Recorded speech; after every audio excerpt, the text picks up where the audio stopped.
Hi, it's time for James's video diary. Entry for 1/11/25. I'm grateful that you're here.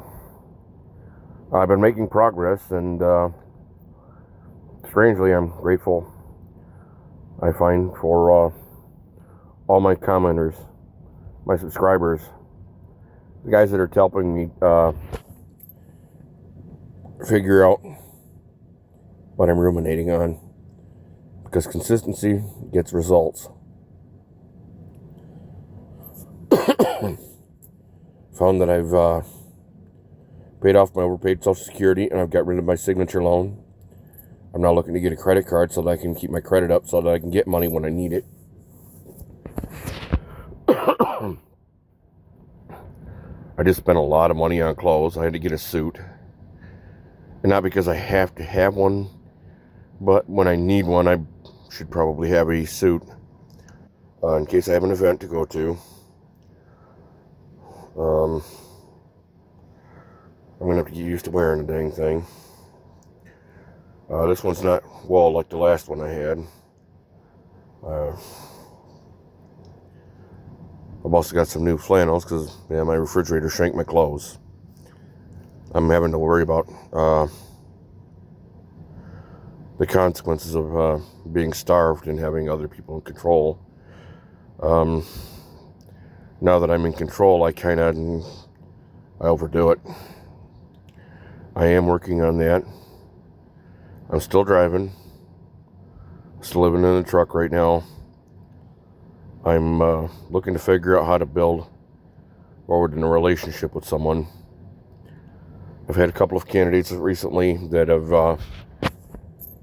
they've totally failed. It's not because I wanted them to fail. And I realize I use both business practices and the public ideology behind the way Delta Force operates. And I've used them for years. For pretty much the same reason that these the Delta Force and the SEALs here in the U.S., these top performers, I learned from a lot of former, they got out of the service.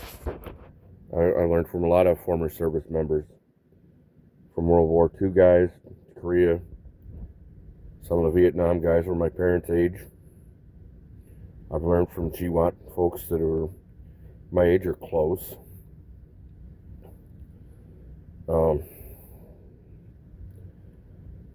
And I'm learning that the Delta Force things are way better, and it's all behavior based. Because I don't need the prettiest girl. Because beauty will fade. And if you're going to cut and run on me, it's going to be a bad deal. If I'm supposed to be the boss, when I ask for boss perks and the benefits of being a boss power, and I don't get it, and you're wondering why I don't want to accept the position, well, hey, if I got to have a little bit of practice with this, wielding the power, having the power. It's not because I can't do it. I mean, it's like welding or driving truck or being at McDonald's, and well, I messed around and I accidentally created a mutiny at the Roscommon McDonald's. When Caden was there as the manager, her hand-picked team started following me over the manager. And I was a part-time crewman, as low as you can possibly be. Weirdly, I never worked less than 40 hours. Like 5 months I worked there. Or when I worked at ABM, Todd Fleming treated his lower guys as serfs. He doesn't understand that some of us, like me, can boss up, but the incentivization program for me is a little different. And Donna, the district supervisor, every time I had a conversation with her at the meeting that we'd have monthly, everything I talked about became a training, which was kind of, how am I the low guy, yet I'm running the training program, I'm running the training schedule, running the subjects by which are allowing the company to be successful. That way, the school contract at the time where I was at in Gaylord, well, that could attract the cops or other businesses, because, well, the superintendent of schools and the principals they would all be trying to schmooze people for money. They absolutely were. These kind of people, the administrators, do that. They try and shake businesses for a couple of $100 or for an event of some kind, or for some of the services of their fat cat guys, the fat cat businesses.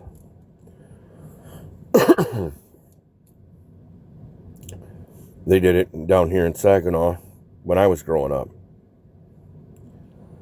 And I'm sure they're going to do it for forever. And, if we go, hey, my cleaning guys aren't doing very well, we're having problems with them. Hey, who's doing your businesses? Or who's doing your schools? Well, I had ABM, and they're doing really good. And, come to take a tour of our facilities so that you can see, how clean our facilities are. What kind of equipment we have. If the equipment's all busted all to hell all the time, that way we can put you in contact with the district supervisor, which would go to the regional supervisor, which would go up the chain and result in multi-million-dollar contracts. The same thing with McDonald's.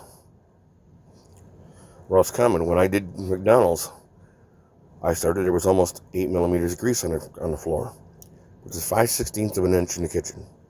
When I left, the kitchen was as clean as the dining room, and the dining room was absolutely clean. I also made sure that I was, as a low guy, I was running the grill, doing McCafe, running from a 6-month turnaround on their fridge and freezer to a 4-day. On a 5-day replenishment cycle, that's a lot of money. It's a lot of clean. It's a lot of maintenance. It's a lot of personnel change to meet the fact that you can make $2,000 an hour, $3,000 an hour. It'd be like telling them that they need to put in more dumpsters for big events. Labor Day, Memorial Day, the big canoe rally up there. And you don't advertise that they can be used by the public. You just kind of turn a blind eye unless there's something horrific, or there's an extreme amount, or it's horrific. Something horrific gets dumped. Other than that, no, you kind of turn a blind eye. That way, the use of the dumpster, because they're going to come there for fuel, because the other side of the business was a different business that sold fuel and was a convenience store. Well, you're already there, you're smelling food, you're going to have a long trip ahead of you. It's cheap, it's easy, it's quick. I can throw my garbage into the dumpster out back. Nobody's really going to say much about that. Everybody makes money. It's true. The extended stay motel burned down. It wasn't exactly a bad place. But it had been there from 1836 to 2025. I worked in Gaylord, and I had to teach the police and staff members at North Ohio Elementary in the Gaylord Community School District that because of the nature of the business of schools, and it's a business, those students bring in money. Those students bring in hundreds of thousands of dollars per student from several different sources. And those schools are $1 billion business. It's $1 billion to replace that school. And if you want to attract students in, to keep teachers working, to keep staff working, to keep the building in, to keep security, to keep the police going, you have to bring in the tax base. You have to have parents choose the public school system over the parochial or homeschooling options. And if you can literally lock up Gaylord, you might be able to start locking up some of the other associated towns that were close, the other places in Otsego County. And even in Crawford County, if you start getting an open enrollment, you know, you can become a more premium area. That premium can mean that people will move into the Otsego County area, bring up the tax base. The tax base goes up. The millage for schools comes back. You go into a school and it's a premium school. You see where that leads? Leads into more money. Leads into better equipment, more equipment. Same thing when I worked at Lear back about 8 years ago. They didn't understand how much I do and how well I am.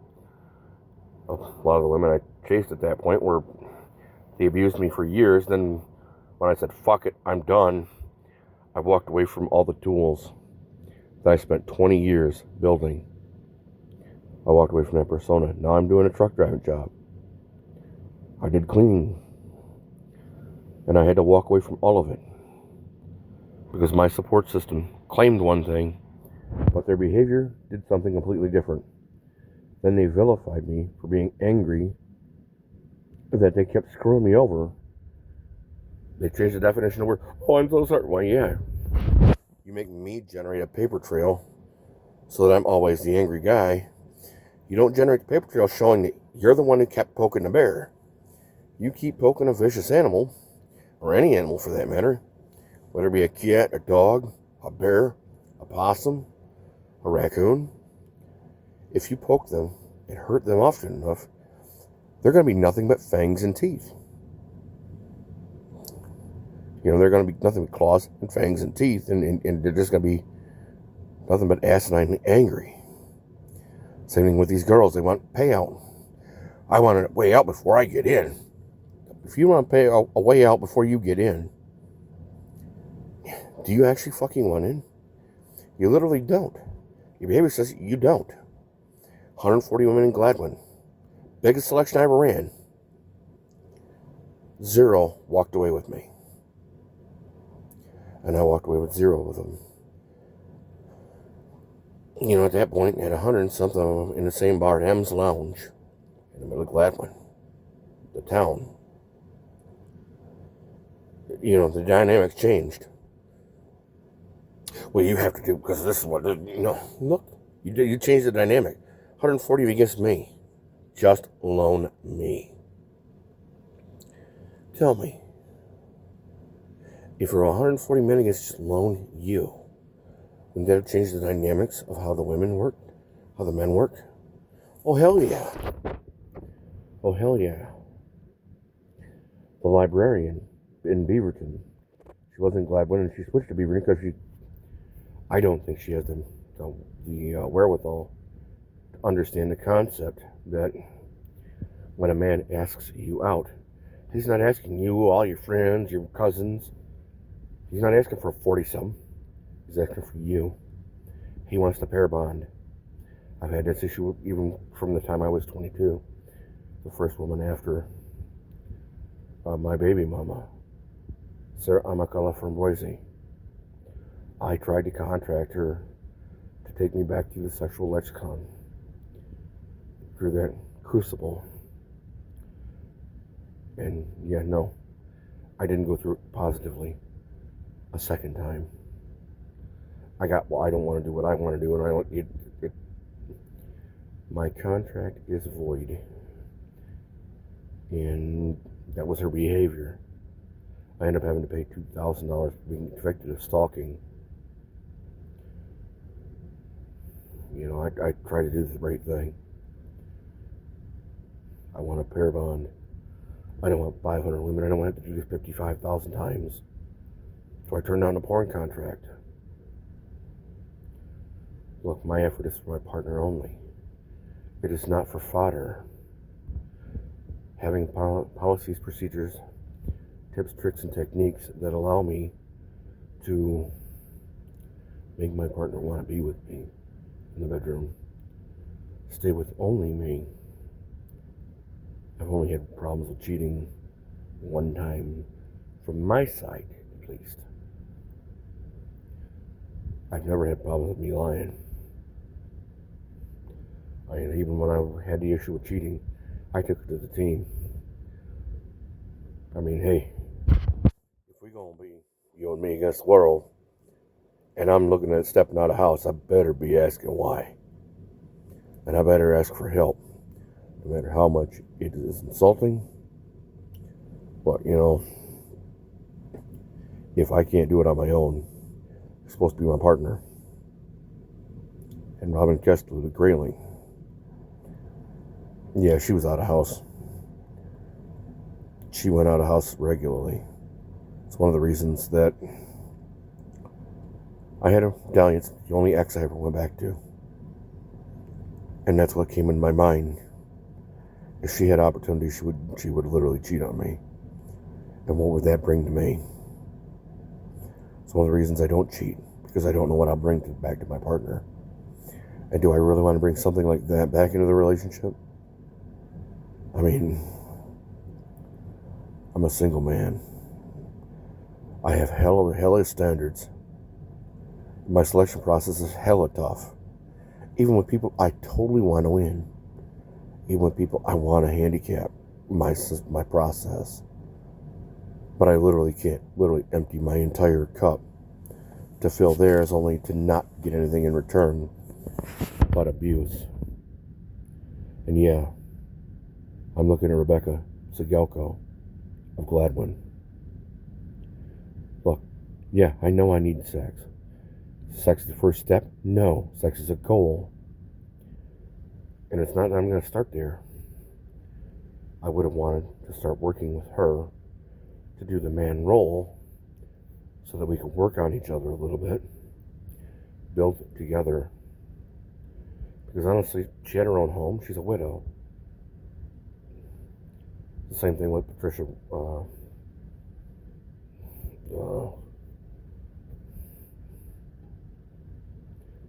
Bailey. She was of Grayling. She's now, I think, of Harrison. But she literally abused me for 2 years. By the time she wanted to step up, it's like, you had 2 years. You could have saved me $100,000 and built over my life with you. I would have made $100 million deals easily. It would have been something that I could do, because you would be the reason that I would step up. But if you literally won't step behind me, Irene Kaufman of Gaylord, if you literally want to abuse me until you literally realize my selection process is meant because you are that precious and you have that kind of power, I don't want to have to live through the worst nightmares of my life. I don't want to do the things the Special Forces guys, they ran me through the process of the trainings. And I don't mean official trainings, I mean the point of a 2-hour slideshow. Like trucking, the Smith safety system. It's a 2-hour PowerPoint that basically says every time the truck is on and it is moving, you have to have all of your lights on the truck. Now, if you're moving in a reverse fashion, you have to have your 4-ways on. But anytime the truck is in motion, all of your lights have to be on, all your marker lights, all your headlights. Even in the middle of the day. Even on a bright, sunshiny day. Because it's harder for a jury and a judge and any other reasonable person to say that you weren't seen at being 13 foot 6 inches tall and 73 foot long. With all your lights on, there's literally nothing you could do. I mean, like the trains, mile long. They're about 13, almost 14 foot tall. And they weigh thousands, tens of thousands of tons. A semi-truck can weigh, as a dry van, what I'm running right now, can be 40 tons. And most cars aren't even a full-size truck's only 3.5, 4 tons. Hell, even a full-size 1 ton is less than 9,600. Because the DOT requires that if you are over 9,600, which puts you at 5 tons, you have to have a special license. But at 4.5 tons, you don't need that. It's about 9,600 pounds. That's 4 3/4 tons. Right now, my truck is about 77,000 with its current load. And I was lucky enough to get it my Monday load Saturday on the way back. So I got a 34-hour reset that I've done my laundry. I've done the grocery shopping I need. I sorted out the food that went bad when my truck was in service. And the weather went through freeze and thaw cycles for 2.5 weeks. I straightened out the paperwork with the service department and safety. I have an ELD system. I am looking into the future, into trying to get myself into something administrative. Part of one of the reasons I wanted the suit. In addition to start sorting out my wardrobe again, to start changing the energy around me. You know, I can do the construction, I can do the working on things if I have the tools. But, you know, it's really hard to deal with people who are seemingly God's gift at something and they literally can't do the job. Even my dispatchers are probably losing the company a lot of money. One of the reasons I left Mount Pleasant Express. That dispatcher alone lost the company $4.5 million over a year, which means that they lost their drivers almost $1.5 million. That's why the dispatcher was always in hot water. The owner was too fucking stupid to have Keith. Was too goddamn ignorant to understand that his dispatcher is constantly in hot water with the drivers because the drivers are losing money. And if you're losing 30, 40 grand a month over 10 drivers, I mean, that's losing 10 grand to the driver every month. For a guy who literally has to pay for everything, where the boss says things and he doesn't follow through. It's one of the other reasons I left Mount Pleasant Express. Because Keith said he'd do things, and when I literally told him what it was, what I wanted, and why I wanted it, and I literally explained it like he was a 3-year-old, he couldn't do it. When I repaired the truck on the road, he's like, well, your inspection sucked. Motherfucker, I didn't get paid inspection money. And I did inspections, and my report sucked donkey dick, because I don't want to have to pay $2,000 when I only make $200. What the fuck would be the point of that? When you have to call for backup, you get emotionally and mentally abused by Keith. Instead of saying, hey, you know what? Look, driver, I don't lose. And because I don't lose, I'm feeling like I'm losing right now. So what have you tried? Let's get you to succeed so that I can win. Because I don't lose. I win. The only way I win is by making sure you win. So if you want the truck, if there's something bad about that truck, battery box in the cab, to off-gassing hydrogen sulfide gas, because the location of the training.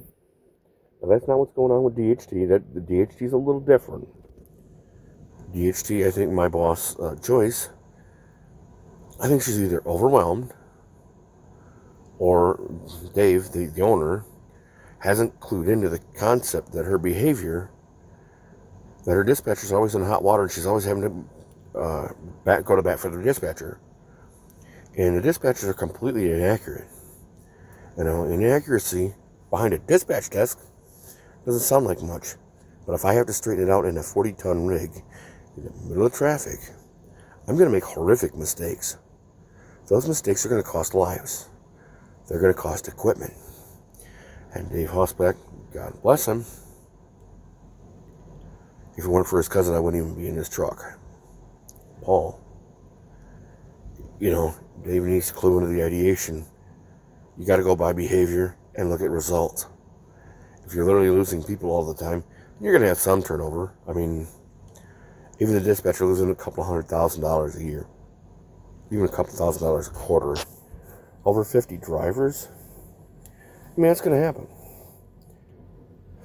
The other thing about drivers is some of the fuel restrictions. This company, they're a little weird. And it's not super weird. It makes a lot of sense fiscally. The issue is the drivers they don't clue into the ideation. Drive 16 miles out before you fuel. Make sure you figure out where all the locations are so you have enough fuel to fuel up, so you know where all your locations are, know where all the overlap is, so you know exactly how to get around your rule book. Most of the people are lazy. Me, I'm not the lazy guy. I'm the guy that figures out where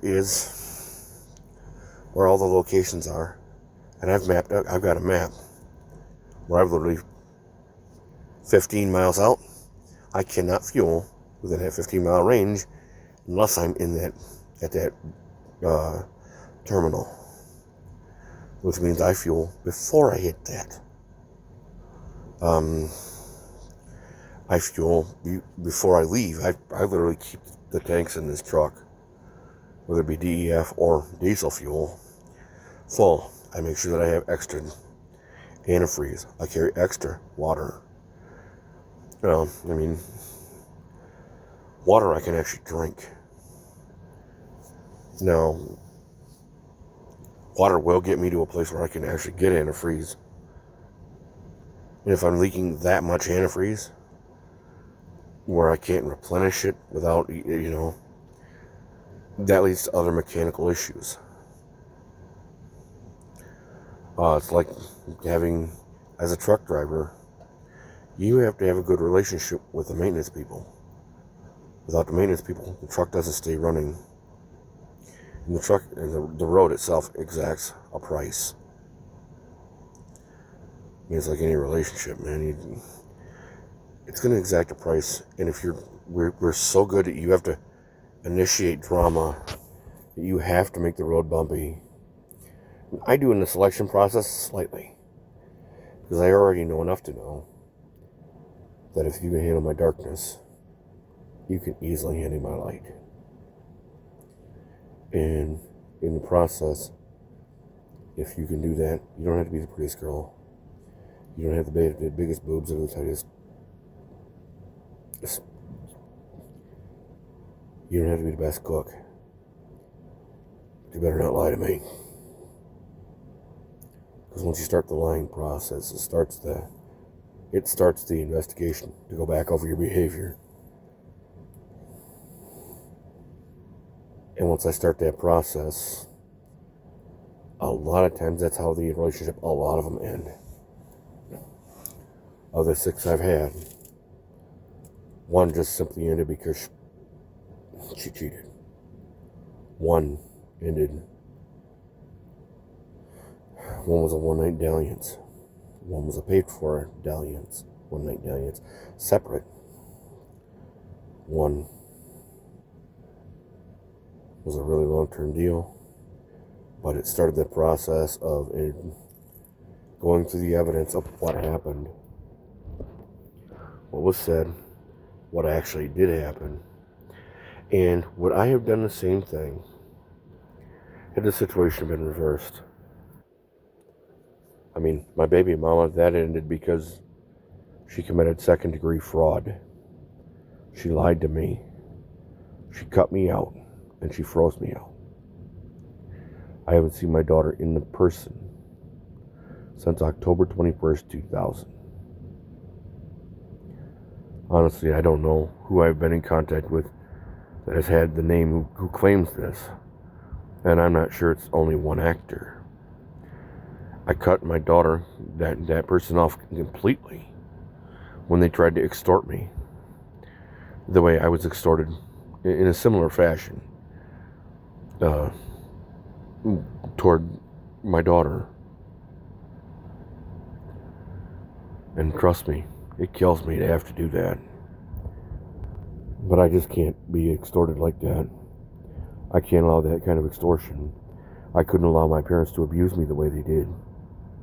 I couldn't allow that to continue.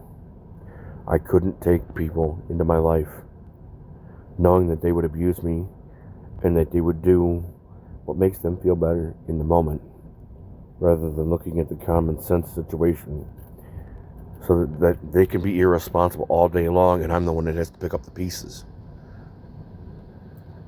My first cousin, so I'm not there, blames me for her irresponsibility, then tries to force me into taking responsibility for her actions and their consequences. When I stopped doing it and said, hey, look, I offered to do this and I was denied. I'm not going to argue. Look, I would love to reach over and commit physical violence, but if I commit physical violence, I'm the bad guy. Hey, bitch, get your head out of your ass. I offered to pay the bill. All you had to do was walk back up there, present the bill.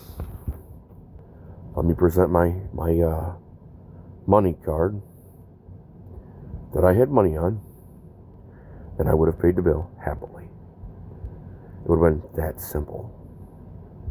It wouldn't have been no auto pay. It wouldn't have been none of that. It would have been one-time bill payment.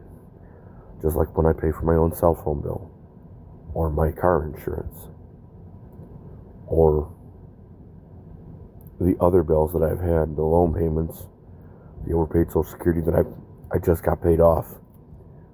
And it's really good. I'm making forward progress.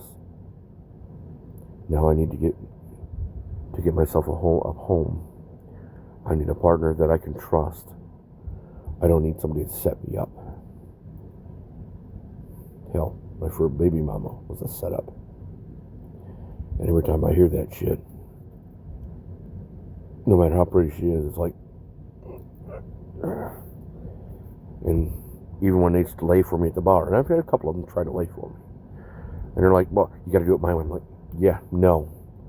The fact that you're literally going to do that right from the beginning tells me you really don't want to do this. You're only trying to pity fuck me. Now, I'm not saying it's a bad thing. What I am saying is that's not sustainable. And honestly, I don't want to get in the middle of that. Just becomes a lot of drama and a lot of bullshit I'm literally not interested in. Like the girl who tried to get me when I was trying to buy the auto shop. You only can do it the way I'm doing it. Yeah, no. I'm the one in power. You're going to do it my way. Because I'm going to do it in a way that's conducive to me having power without reducing your power. You still have the right to say no. At the same point, if you do say no, understand there are consequences. Nothing in life is free. It would be the same as if I were doing it for you. The girl at Dow, I didn't even get her name. She's like, kid. I just talked about kids, and she says, the first thing, well, it's not important. Yeah, it's absolutely important. You're 25 years old. I'm almost 50.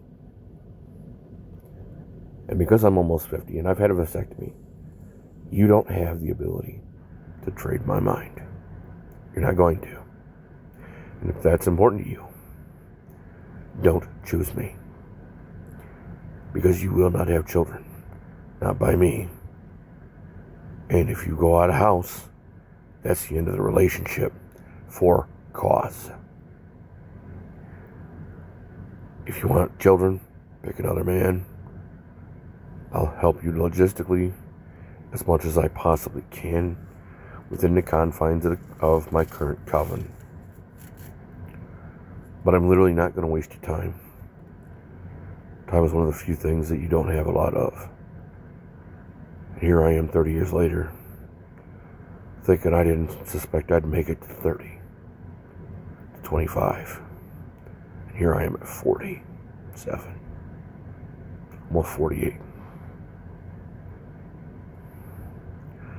All the amount of asinine bullshit, intentional drama for no apparent reason, My parents withholding information, destroying my personal stashes so that I can't build something without a little bit of mojo. So when I get a little mojo ahead, you try and put it into lumber. You put it into pop bottles. You put it into any number of other items. But I don't understand why that was. I couldn't hold anything in the bank because they would literally destroy it. My mother would. She needed to go on a shopping trip to shit money. Because you can't have money. If you have money, you have the ability. You will have the ability to move forward. You won't. We'll lose power and control. And she can't do that. I walked away. I've been in a homeless shelter. I've lived in my car. I'm living in a semi-truck right now. Now, I don't own a semi-truck, but I do own the car.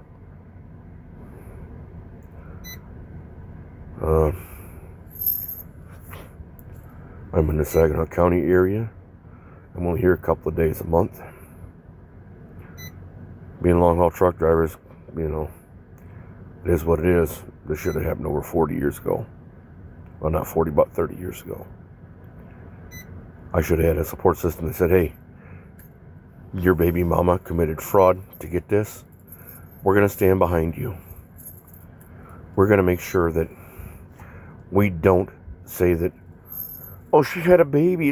It's totally okay. She had a baby. But she's not going to teach that baby very well. That's your family. We have to be smart enough because that's also our family. And if we want to see our grandchild, we want more grandchildren, we want you to be able to be successful, that we need to step up now. That means we can't go shopping. That means we can't be shitting money on things that we just literally aren't going to use. We're going to end up giving away. Clothes we never wore. Status items that, in the grand scheme of things, literally didn't fucking do anything because they honestly didn't. It didn't change your life in any other way other than you had this item and you literally had to give it up because you literally, down the road, it didn't do anything. It essentially was a status item for bullshit for somebody else, for clout with somebody. Honestly, didn't matter. My parents don't have grandchildren or with any kind of relation to me. If they have one with them, that would explain why they were drunk on guard, asleep on guard, consorting with the enemy. My father was a soldier. He's a piss poor excuse of a man. Great technical education teacher, but a piss poor excuse of a man. He'd have stepped up and kicked my mother in the fucking teeth. He'd have taken the wallet and said, you say you can do better? Door's right there. If you can't fucking do it, if you're unwilling to walk out that door, shut the fuck up. This is what's going to happen, and this is why. I am the man. This is our son. He's been fucked over, and you goddamn well know it. And you're goddamn not going to take a part of it. If you're going to take part in it, the door's right there. Get the fuck out of this house. Don't ever return. I will do what I have to do to pay for what I have to pay to get rid of your lazy ass. Because I literally cannot be successful, and I literally will not be successful with a fucking boat anchor. And my son, our son, is not going to be successful. And we're not going to have grandchildren. We're not going to have those joys if you don't step the fuck up right now. Now, that being said, I am now getting the support from you subscribers. There are a few people around me that are rallying around me. Weirdly, I am getting some of that from other places. Places that I would absolutely not expect it. Places like the Saginaw County Mental Health, the mental health of Traverse City,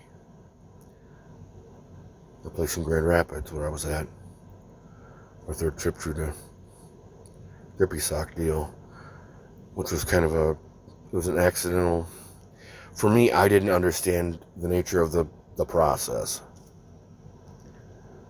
It was mismarketed, and I bought the mismarketing. You know, you can't be an angry man all the damn time. You can't poke the bear constantly and not expect to get claws and teeth. And sheer just, you know, lost common. Wasn't bad. And Michigan Works was good. One in Grayling was okay. Well, you can all this? Yeah, I can. I have the ability. I don't have the ability to concentrate because I'm in the middle of trying to sort out other personal items and sort out the chaos that came from being lied to, came from being abused. Mentally, emotionally, financially. The chaos that the minute I start making progress, oh my God, I'm losing control. Why the fuck should you have control of your adult son, Gila? You shouldn't. Roy, you should not shit on him to the point he can't move forward to make sure your wife has a power assertion. Under the 1792 Anti-Piracy Act, you should both be hung. You should both be executed. You know, Leola should have been in prison.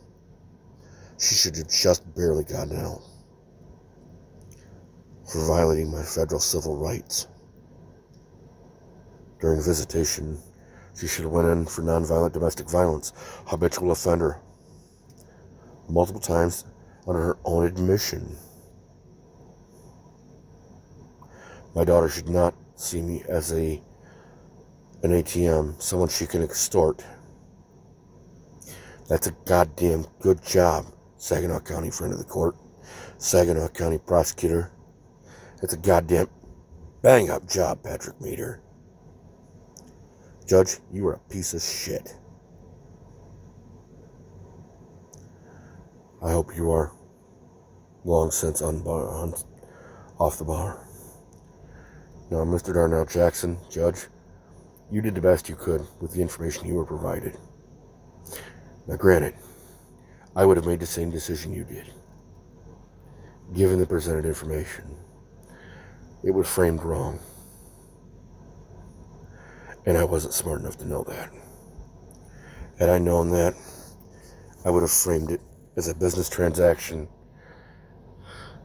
as a human business transaction, and I wouldn't have framed it the way it would have been framed. I would have said, I tried to create a business transaction with this woman to reiterate and put me in a better position to be a person who has the experience that everyone else does. Mine didn't work that way.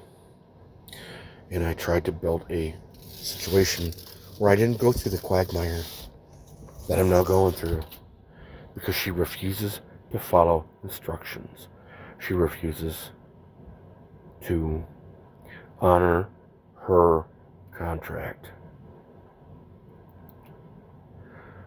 Now, if you have a question, comment, or concern, please put it in the comment section below. That's what it's for. These are ears. These are not taxi doors. I'm sorry I haven't gotten a haircut. I truly apologize. I must have missed it. My priority list was a little different. And I pull out in only a few hours. Have a good one.